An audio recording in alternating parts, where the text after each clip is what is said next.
Chers frères et sœurs, prendre des décisions pour la reprise de nos activités n'est pas chose facile.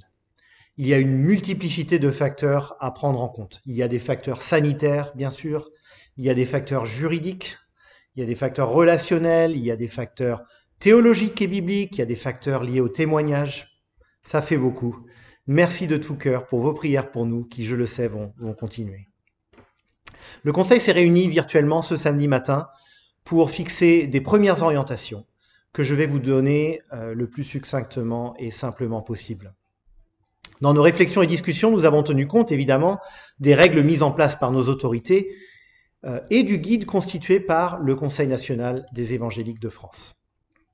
Au fil de nos échanges, et alors que nous avions chacune pris connaissance des contraintes que représenterait la reprise de nos cultes, des contraintes et aussi de ce qui serait possible, nous avons fini par conclure que reprendre des cultes du dimanche dès le mois de juin serait trop difficile. En revanche, comme je l'expliquerai dans un instant, nous allons essayer d'entrer dans une dynamique progressive de reprise avec des rassemblements plus limités. Juste pour vous donner une petite idée des contraintes qu'impliquerait, dans l'état actuel des règles, une reprise des cultes. Nous pourrions avoir une quarantaine de personnes dans la salle de culte et une vingtaine dans la salle du bas, au maximum.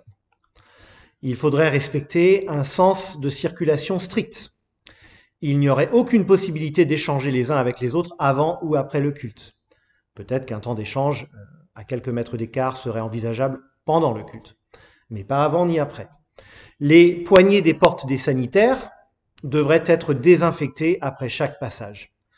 D'ailleurs, les poignées des portes, plus généralement, devraient être très régulièrement désinfectées.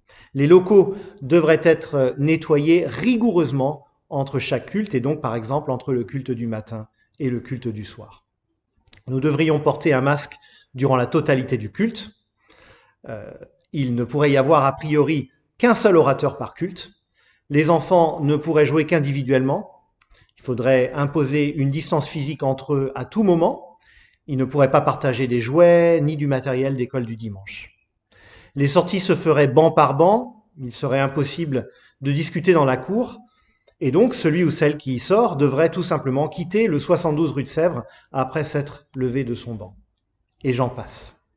Au vu de ces contraintes extrêmement lourdes, il nous a semblé plus sage d'attendre encore pour la reprise de nos cultes, peut-être jusqu'à la rentrée de septembre. Mais nous voulons nous laisser un peu de flexibilité selon l'évolution de la situation pendant l'été. Nous allons donc continuer nos cultes en ligne pendant au moins une partie de l'été et peut-être jusqu'à la rentrée.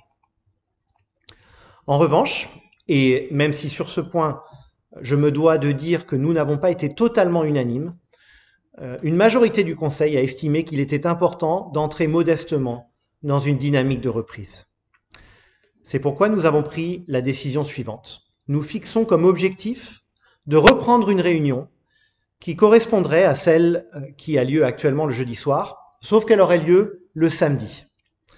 Il s'agirait donc d'une réunion qui inclurait a priori une étude biblique et une réunion de prière, sans doute sur 1h30, même s'il est possible que parfois, notamment pendant les mois de juillet et août, il n'y ait qu'une partie prière.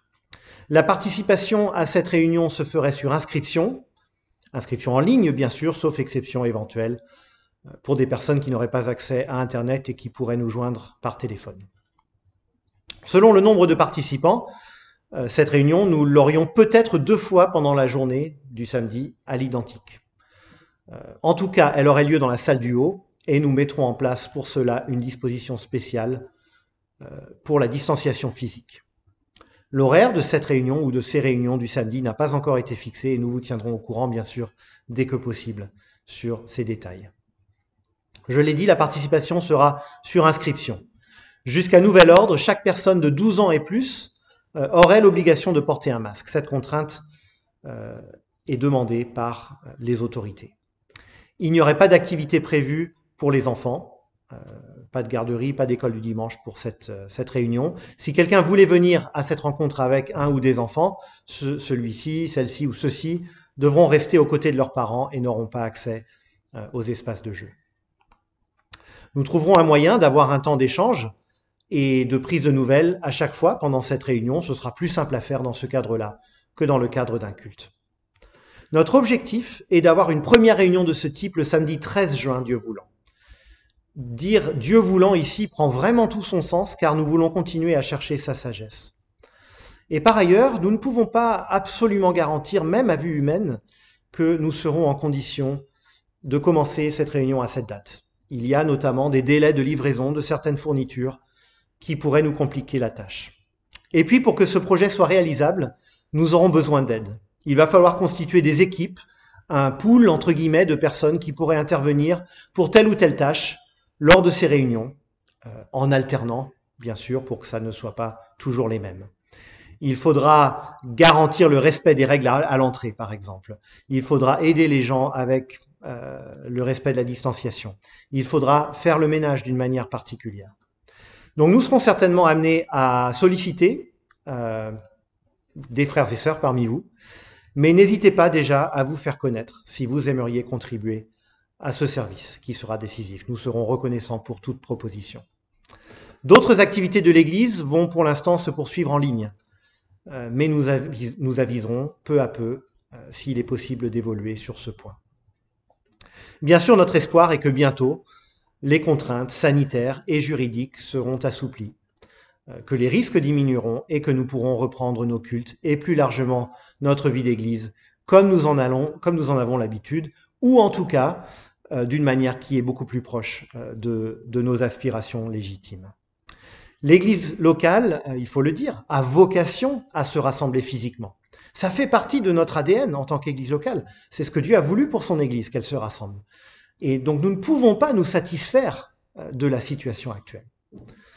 Prions donc le Seigneur qu'il nous accorde de pouvoir bientôt tous nous retrouver en sécurité, dans le respect des règles sur place. Pendant cette période d'exil, entre guillemets, nous avons été éprouvés, mais le Seigneur est fidèle et il nous a accordé aussi des bénédictions. Nous voulons d'ailleurs retenir pour la suite certaines leçons apprises pendant cette crise. Nous voulons retenir certaines bonnes choses qui se sont mises en place. Et nous voulons le faire ensemble, par un effort collectif.